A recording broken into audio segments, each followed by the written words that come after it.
Good morning everybody. আমরা একটু চার্টে চলে আসি।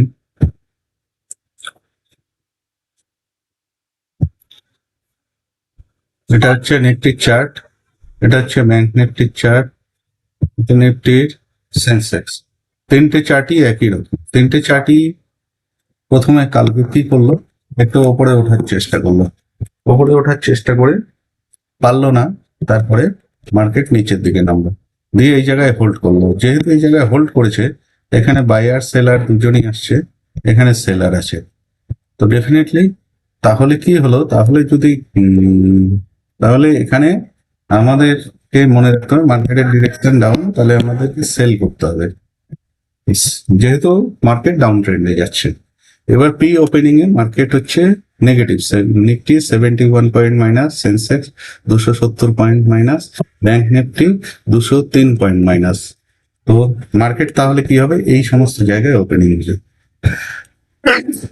তো এই সমস্ত জায়গায় ওপেনিং হলে সবাই এখানে সেল করতে আসবে, তো সেই ক্ষেত্রে একটা পসিবিলিটি থাকে রিট্রেসমেন্টের। তো সেই জন্য ডাইরেক্ট এখানে সেল করার দরকার নেই। কালকে যেরকম এই যে রিট্রেসমেন্ট হয়েছে, এখানে ডাইরেক্ট যারা সেল করতে গেছে তাদেরকে সবাইকে বের করে দিয়েছি, তারপরে মার্কেট নিচে। তাহলে কি আমাদের স্ট্র্যাটেজি কি থাকলো, সেল অন রাইস। মার্কেট যখন একটু উপরে উঠবে তখন সেল করতে হবে, বা অনেকক্ষণ এখানে হোল্ড করলো, হোল্ড করে মার্কেট উপরে যেতে পারছে না, তখন সেল করতে হবে। এই দুটো হচ্ছে আমাদের স্ট্র্যাটেজি। কিন্তু মার্কেট ওপেন হতেই ডাইরেক্ট সেল করা যাবে না, 10-15 মিনিট অপেক্ষা করতে হবে, কারণ সবাই এখানে সেলিং করার জন্য বসে আছে। যেখানে বাজারে যেখানে সবাই একই দিকে বসে থাকে, সেখানে সেখানে হচ্ছে সবার সঙ্গে ঢুকলে হবে না। সবাই যখন মার্কেট একটু উপরে উঠবে, সবাই যখন কনফিউজ হবে, বাই করতে আসবে, যেমন এগুলোকে বাই করতে আসছে, সেরকম জায়গায় গিয়ে সেল করতে হবে। আর এখানে আমার পসিবিলিটি হচ্ছে একটা ভালো রিট্রেসমেন্ট হয়তো দিতেও পারে, আর যদি রিট্রেসমেন্ট না দেয় তাহলে মার্কেট যখন এর নিচে গিয়ে হোল্ড করবে তখন সেলিং এ যেতে হবে। এটা আজকের জন্য এটা। মার্কেট ওপেন হলে বাজারের কন্ডিশন দেখে তারপরে কাজ করব। এখানে আরেকটা জিনিস বলার, ব্যাংক নিফটির হচ্ছে এই 56,000 একটা টার্গেট, এটা ডাইরেক্ট ব্রেক করছে মানে একটা রিট্রেসমেন্ট, হাইলি বড় রিট্রেসমেন্ট দিতে পারে। এখানে সবাই যদি সেল করতে আসে, একটা বাই পজিশন করলেও অ্যাডভান্টেজ হয়। তো দেখা যাক কি হচ্ছে। এখানে যেমন মার্কেট বাইং এ যাচ্ছে, তো মার্কেট যেহেতু ক্লোজিং প্রাইসের কাছাকাছি এসছে, তো এখানে একটা মনে হচ্ছে ছোট পজিশন করে একটা টেস্ট করা যাবে মার্কেট বাইং এ যখন যাচ্ছে।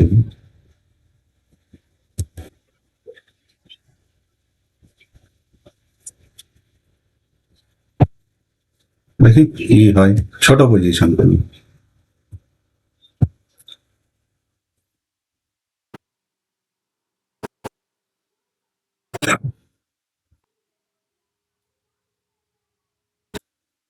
দেখো, ছোট পজিশনে খুব একটা প্রফিট আমাদের দেখালো না, অল্প একটু প্রফিট দেখাচ্ছে, তো আমরা এখানে পজিশনটা কেটে দেবো।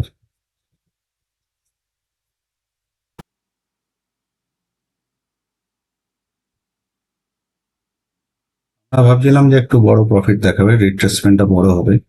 এখানে কি করলাম, এখানে সবাই সেল করতে আসবে, সেই জায়গায় একটা বাই পজিশন বানালাম, ভাবছিলাম এটা বড় প্রফিট হবে, কিন্তু হলো না।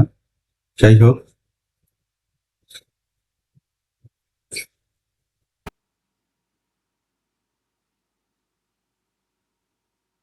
এখানে আমরা অল্প কিছু প্রফিটে পজিশনটা কেটে দিয়েছি, এখন একটু অপেক্ষা করছি চার্টটা ক্লিয়ার হোক। কারণ যে পজিশনটা বানিয়েছিলাম সেটা টেস্ট করার জন্য বানিয়েছিলাম, যে চার্টটা উপরে যাচ্ছে। তো দেখি চার্টটা ক্লিয়ার হোক, তারপরে অ্যাকচুয়াল পজিশন বানাবো। যেমন এখানে একটা আমার মনে হচ্ছে সেল সাইডে পজিশন বানালে ভালো হয়, তো দেখি একটা সেল সাইডে পজিশন বানিয়ে ফেলি।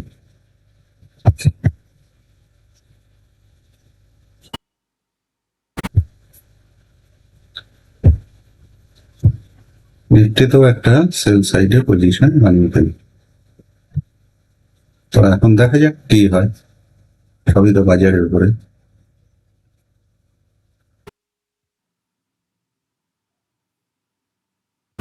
পরে একটা মোটামুটি প্রফিট পাওয়া গেল, অনেক প্রফিট তারপরে। তো যাই হোক, যেটা পাওয়া গেছে এখানেই বেরিয়ে যেতে হবে।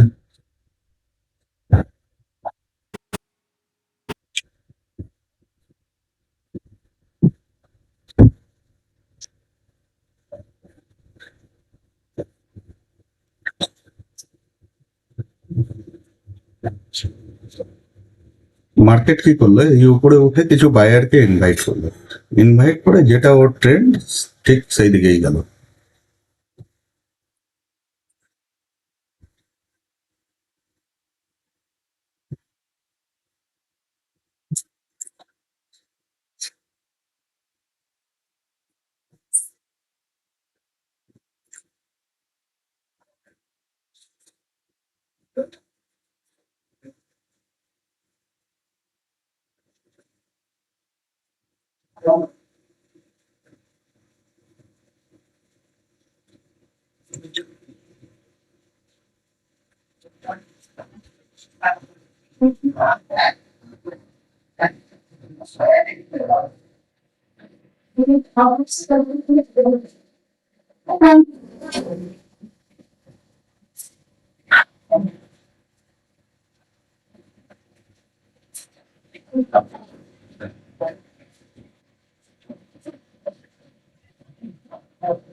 আজকের জন্য এটুকুই, ধন্যবাদ।